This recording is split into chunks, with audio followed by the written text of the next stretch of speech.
Hi everybody, this is Mackenzie, and I'm going to go through my visual arts presentation. I'm going to be going over calligraphy, printmaking, space, texture, and value. These are just a few of the visual arts words. So the first thing is calligraphy. It's a visual art related to writing. It is the design and execution of lettering with a broad tip instrument, brush, or other writing instruments. Modern calligraphy ranges from functional inscriptions and designs to fine art pieces where the letters may or may not be readable. Used for things such as wedding invitations, font designs, logo designs, and religious art. This could be used in projects. I said have students find pictures of different styles of calligraphy and then have them try to create their own heading or title in the calligraphy style, which I thought was a pretty great idea. So then the next thing that we're going to is printmaking. Printmaking is creating for artistic purposes an image on a matrix that is then transferred to a two-dimensional flat surface by means of ink or another form of pigmentation. Except in the case of a monotype, the same matrix can be used to produce many examples of the print, an art form considering of the production of images, usually on paper, but occasionally on fabric, parchment, or other supports. This could be used in the classroom to create another project. Have students make a draft and then transfer it to paper.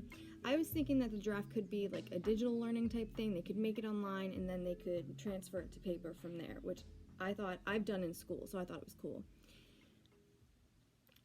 The next one that we're going to be going to is space.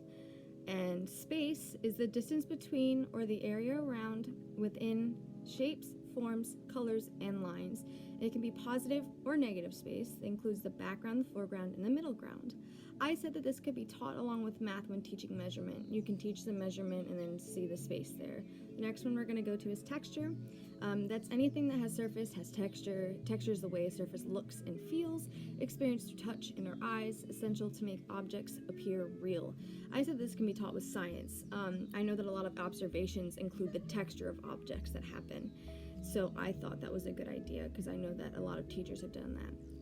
The last one is value. It refers to the gradual change of lightness or darkness of a color created when a light source shines upon an object, creating highlights, forms shadows, and casts shadows.